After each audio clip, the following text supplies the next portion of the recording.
Bienvenue dans ce nouvel épisode du podcast Parlons Science, le podcast de la médiation scientifique. Je suis Blandine Desjean, directrice de l'association Ébulliscience. Notre métier, notre objectif, c'est de faire découvrir et aimer les sciences auprès de tous les publics. Aujourd'hui, nous accueillons Jeanne, 12 ans, et Nour, 10 ans. Elles connaissent Ébulliscience depuis de nombreuses années et participent régulièrement à nos activités. Avec elles, j'évoque tout simplement le plaisir de faire des sciences. Bonjour les filles, bonjour, vous allez bien ? Oui. Merci à toutes les deux de participer à ce podcast Ébulliscience qui s'appelle Parlons Science. C'est la première fois que nous avons des moins de 18 ans dans ce podcast et moi je trouve ça génial. Est-ce que vous pouvez vous présenter en donnant votre âge et pourquoi pas, on va dire, l'établissement scolaire où vous êtes ? Je m'appelle Jeanne, j'ai 12 ans et je suis au collège Ampère à Lyon. Moi, je m'appelle Nour, j'ai 10 ans et je suis à l'école Pierre et Marie Curie à Vaud. À Vaud-en-Velin, super, merci.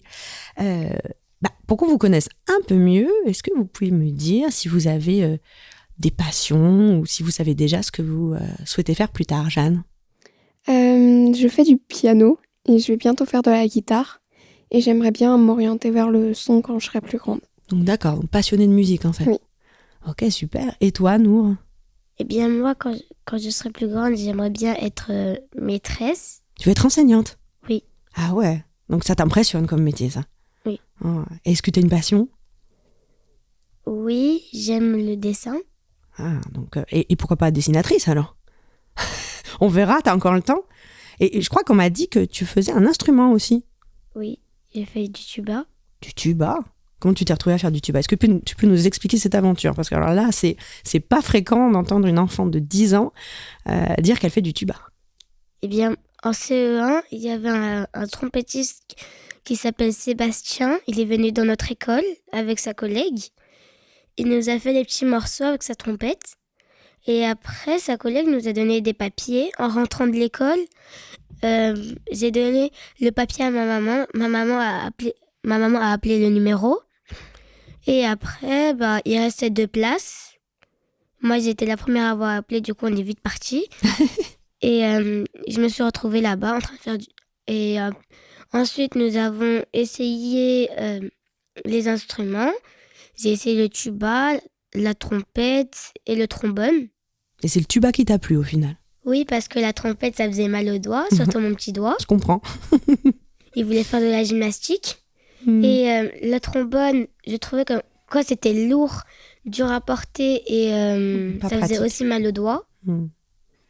Et le tuba, il était parfait. Il était parfait. Et alors, t'as fait des concerts ?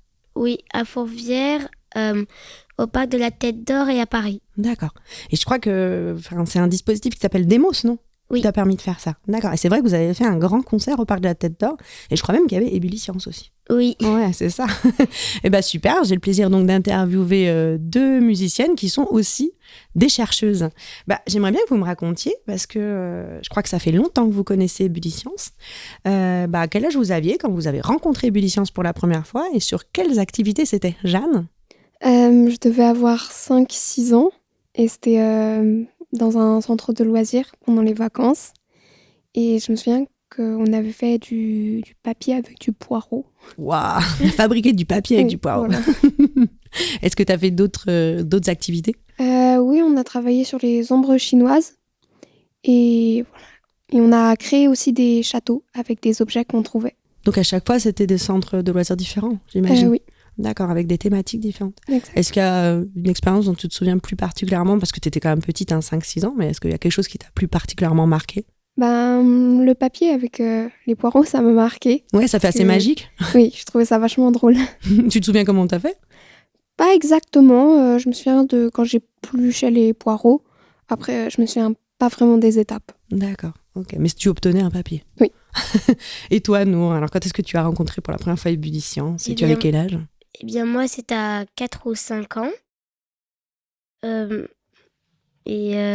Mon activité préférée, c'était... Ah, t'es venue où ? T'es venue à Vaud-en-Velin dans la salle ? Oui. Ah, d'accord. Okay. C'était la pompe et la bouteille. Tu peux nous expliquer ? Oui, eh bien, on pompait. Et la pression de l'air, elle se serrait. Et après, ça envoyait la bouteille loin. Ça la fait sur partir. un fil. D'accord, sur un fil. Génial. Il y a une autre expérience que tu aimes aussi particulièrement ? Oui. Tu peux nous la décrire ? C'est la bouteille, la pipette et le fil. Ah ouais. Qu'est-ce qui se passe alors sur cette expérience ? Eh bien, c'est magique. Ouais, carrément. J'ai juste à tirer le fil et la pipette, elle vient en bas. Ah, donc en fait, ce que je comprends, c'est qu'il faut te voir la faire pour comprendre l'expérience. Oui. D'accord. Et qu'est-ce que vous aimez dans Ébullitions alors, toutes les deux ? Puisque vous continuez à venir. Vous avez commencé à 4-5 ans, 6 ans et vous continuez à venir. Qu'est-ce que vous aimez, Jeanne ? Qu'est-ce que tu aimes à Ébullitions ? Le fait de faire des expériences, c'est sûr, et de se mettre dans la peau des chercheurs et chercheuses. D'accord. Et toi, Nour ? Eh bien, comme a dit Jeanne, être dans la peau des chercheurs et des chercheuses, apprendre des choses, faire des hypothèses, se tromper aussi. Ah oui, avoir le droit de se tromper.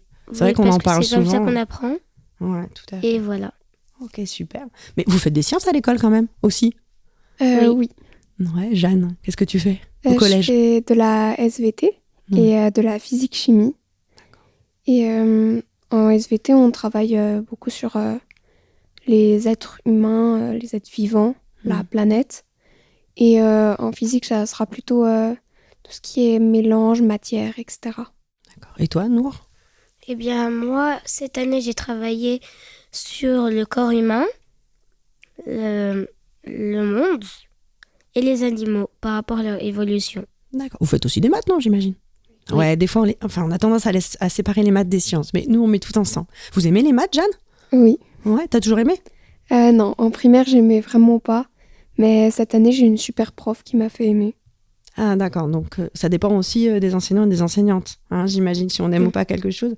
Bah, justement, si vous aviez un ou des conseils à donner aux enseignants, aux enseignantes pour qu'ils vous aident à aimer les sciences, à prendre plaisir à faire des sciences, ce serait quoi, Nour ? Eh bien, moi, mon conseil, ce serait d'aller à Ébullitions. Ah, merci, Nour, c'est gentil. Bah, c'est vrai. Aussi, à la fois, il y en a beaucoup qui viennent. Pour voir comment les médiateurs scientifiques ils font avec les enfants. Comment faire, comment apprendre. Ouais. Parce que je trouve que souvent, ils sont... je sais pas comment dire ça, mais souvent, ils vont vite. Du coup, nous, on n'a pas le temps d'apprendre et c'est mieux de prendre le temps un peu. D'accord. Moi, c'est un super conseil, prendre le temps de faire des sciences. Oui. Bah, merci. Et toi, Jeanne, alors qu'est-ce que tu conseillerais ? Moi, pour les profs de sciences, ça serait beaucoup faire des expériences et pratiquer, quoi, parce que c'est dans ces moments-là que j'apprends personnellement le plus. Après, pour les profs de maths, souvent, justement, comme l'a dit Nour, il y en a qui vont très vite et qui nous laissent pas le temps d'apprendre. Et par exemple, ma prof de cette année, elle prenait vraiment beaucoup le temps de nous expliquer les choses si on n'avait pas compris quelque chose. Du coup, peut-être prendre le temps. Ouais, prendre le temps. Je crois que c'est vos deux conclusions, 2 conseils importants. S'il y a des enseignantes qui nous écoutent, prendre le temps. C'est pas facile avec les programmes, mais c'est hyper important visiblement pour vous. Et on a parlé tout à l'heure de ton expérience préférée. Nous, ça reste l'expérience préférée, celle avec, on appelle le Ludion, je crois. Et Jeanne, toi, l'expérience aujourd'hui, ton expérience préférée, c'est laquelle ? Je suis pas sûre d'avoir une expérience préférée, mais j'aime bien le truc qui tourne où tu mets une image dedans. Ah oui, Nour m'en a parlé tout à l'heure voilà. aussi. Est-ce que vous vous souvenez du nom ? Alors ça tourne, on voit des images, c'est sur quoi, Nour ? Ça parle de quoi ? Mais ça fait cette expérience, ça fait une illusion d'optique. Voilà, ça parle des illusions d'optique. Alors, le nom est compliqué. Je pense qu'à peu près personne ne retient, que ce soit un enfant ou un adulte, mais c'est un zootrope, je crois. Hein, mais vous verrez, on vérifiera, il y en a plein des expériences sur les illusions d'optique. Et peut-être pour finir, je fais pas une interrogation écrite, c'est pas du tout le genre d'Ébullitions. Mais bon, quand même, nous, Ébullitions, on parle tout le temps de la démarche d'investigation. Et je suis sûre que vous avez parfaitement compris ce que c'est, vu que vous n'arrêtez pas de la pratiquer à Ébullitions. Est-ce que vous pourriez nous en parler, expliquer au public ce qu'est la démarche d'investigation ? Bah, Jeanne, tu commences ? C'est le fait de faire des hypothèses et de tester. Et de tester, d'accord. Et Nour, tu pourrais compléter ? Oui, eh bien, comme a dit Jeanne, les hypothèses, tester, écouter, toucher et observer. D'accord, ok. Donc C'est les 5 étapes. Les 5 étapes qui fonctionnent un peu en boucle, non? C'est ça? Oui. Ok, super. Bah écoutez les filles, je voulais vraiment vous remercier. Je sais que c'est pas facile, c'est déjà pas facile pour les adultes de participer à un podcast. Donc vraiment merci à toutes les deux. Vous avez été super. Je vous souhaite une bonne continuation, que ça soit dans vos études scientifiques et puis dans vos passions, la musique, le dessin. Et puis vous avez bien le temps de choisir vos futurs métiers. Et surtout faites-vous plaisir et continuez à vous faire plaisir. Merci à toutes les deux. Merci. Merci.